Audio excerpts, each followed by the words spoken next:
नव अवतारों और नव ग्रहों की श्रृंखला में आज हम चर्चा करेंगे बुध की, यानी कि मरकरी की। दोस्तों, ये भगवान विष्णु के बुध अवतार से कोरिलेट करता है। भगवान विष्णु का जो 9वां अवतार है वो है बुध अवतार। जब भगवान अहिंसा का प्रचार करने, वेद शास्त्रों का, पुराने रीति रिवाजों का खंडन करके मानव मात्र को ये संदेश देते हैं कि कैसे अहिंसा के पथ पर चलकर, जीव हत्या को रोककर और कैसे अपने जीवन को सरल बनाकर, ऊंच नीच जात पात का भेद भुलाकर एक सुदृढ़ और एक सफल जीवन को जिया जा सकता है। महात्मा बुद्ध एक बहुत ही धनी राजा के घर पैदा होने के बावजूद 29 वर्ष की आयु में सब कुछ त्याग कर जीवन के परम सत्य की खोज में निकल जाते हैं। और वहाँ पे जब वो इनलाइटेंड होते हैं, जहाँ पे उन्हें दैविक ज्ञान की प्राप्ति होती है, वो सब कुछ त्याग कर महात्मा बुद्ध बन जाते हैं। गौतम से, सिद्धार्थ से महात्मा बुद्ध बन जाते हैं। तो ऐसे ही इस प्लैनेट की चर्चा है। बुध को वैसे तो वैदिक कहानियों के अनुसार चंद्र का और बृहस्पति की पत्नी तारा की नाजायज औलाद कह के पुकारा गया है। बुध का स्वभाव न्यूट्रल रहता है, यानी कि ना ही वो पुरुष कैटेगरी में आता है और ना ही वो स्त्री ग्रहों के कैटेगरी में आता है। इन दोनों श्रेणियों से बुध परे है। अब बुध को जब हम भगवान विष्णु के अवतार से देखते हैं तो कहने का तात्पर्य ये है कि बुध जो है वो नई चीज़ों को, नई रीतियों को, क्यूरियोसिटी को, जिज्ञासा को खोज करके मानने वाले मार्ग को दिखाता है।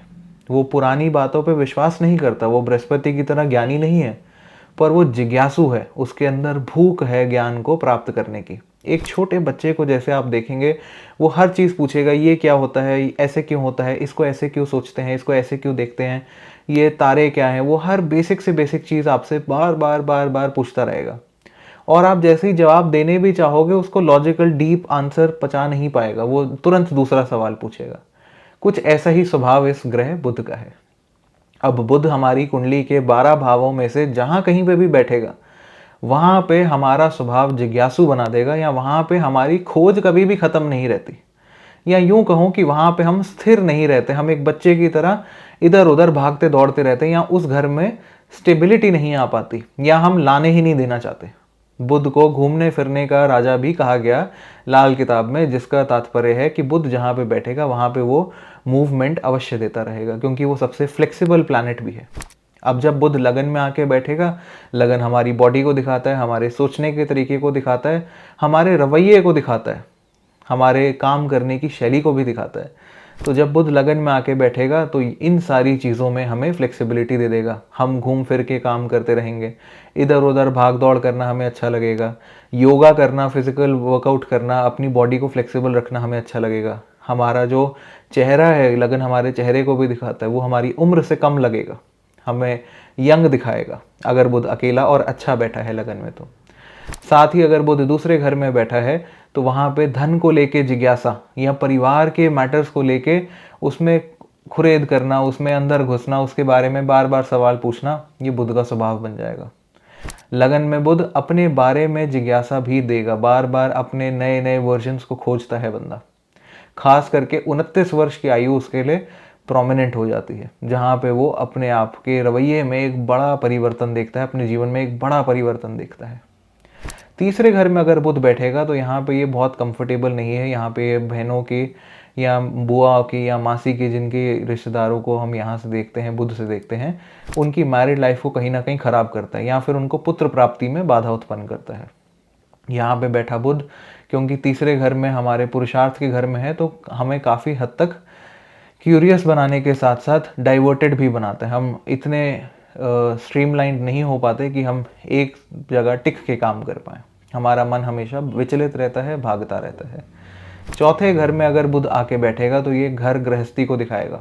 तो ऐसे जातक का घर किसी लॉन के, किसी पार्क के बिल्कुल सामने होगा, हरियाली के सामने होगा, या उसके घर में ही उसको गार्डनिंग का शौक होगा, या लॉन रखने का शौक होगा, या उसकी ऐसी डिज़ायर होगी।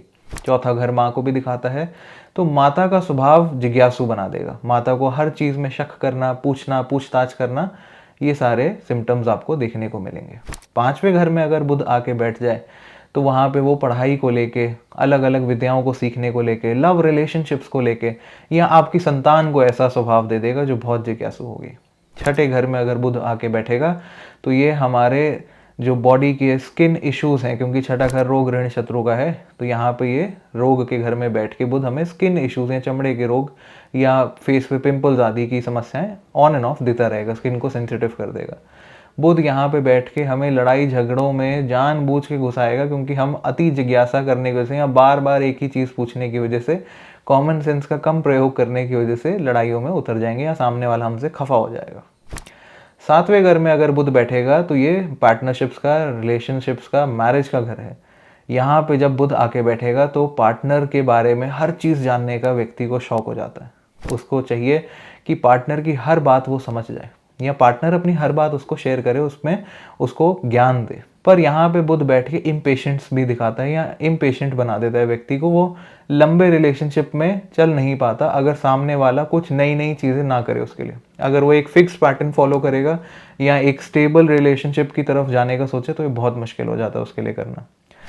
आठवें घर में अगर बुध बैठेगा तो ये बहुत सारे ज्योतिषों के या ऑकल्ट प्रैक्टिशनर्स की कुंडली का भी कॉम्बिनेशन है, क्योंकि आठवें घर की रिलेटेड मैटर से वो आपको क्यूरियस बनाएगा या आपको यहाँ पे वो दिलचस्पी देगा, यहाँ पे आपको डीप रिसर्च भी कराएगा।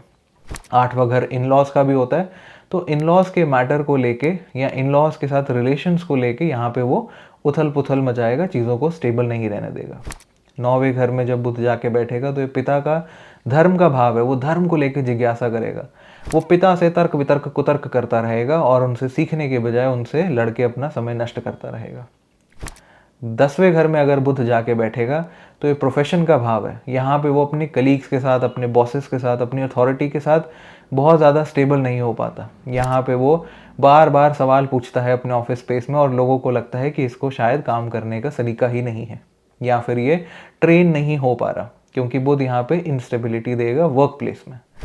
11वें घर में अगर बुध जाएगा तो ये बड़े भाई बहनों के साथ या फिर अपने दोस्तों यारों के साथ या फिर अपने पिता के भाई बहनों के साथ संबंधों में कुछ ना कुछ खराबी अवश्य देगा या यूं कहूँ स्टेबिलिटी नहीं देगा।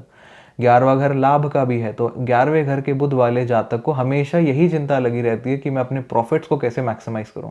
वो हर रिश्ते में भी कुछ ना कुछ प्रॉफिट निकालने का या कोई फ़ायदा देखने का आदत बना लेता है, उसको वो छोड़ नहीं पाता। अंतिम में बुध जब 12वें घर में जाएगा तो ये बेडरूम लाइफ है, ये हमारी प्राइवेट लाइफ का या गुरु के घर का भी भाव देखा गया है। तो यहाँ पे बेडरूम लाइफ में वो जिज्ञासु हो जाएगा या बातचीत करेगा। बुध बातचीत का कारक है। They become talkative in their bedroom life. और या फिर अगर वो गुरु को धारण करता है तो अपने गुरु से निरंतर प्रश्न पूछता रहता है। वो अपने गुरु के पास एक जिज्ञासु शिष्य बन के जाता है और बार बार उनसे सवाल करता रहता है। और 12वें घर को खर्च का घर भी बताएगा। तो जब बुध 12वें घर में आएगा तो ये एक्सट्रीम्स में लेके जाएगा। यहाँ तो बिल्कुल ही आपको कंजूस बना देगा या फिर बिल्कुल ही दिल फेंक की तरह, एक खुले हाथ रखने वाले मिजाज की तरह आपको बहुत बड़े बड़े खर्चे भी कराएगा। पर ज़्यादातर ये कंजूस ही बनाता देखा गया है। व्यक्ति बहुत जल्दी चैरिटी या डोनेशंस नहीं कर पाता। दोस्तों, ये थी वीडियो बुध के ऊपर। आशा करता हूँ इस श्रृंखला की सभी वीडियोस को आपने ध्यान से देखा होगा और आपने रिलेट किया होगा। ये सिर्फ एक प्लैनेट की अलग अलग पोजिशनिंग की कोरिलेशन के ऊपर प्रेडिक्शंस थी। डिटेल में एनालिसिस के लिए आप अपनी कुंडली का प्रॉपर विश्लेषण हमसे करवा सकते हैं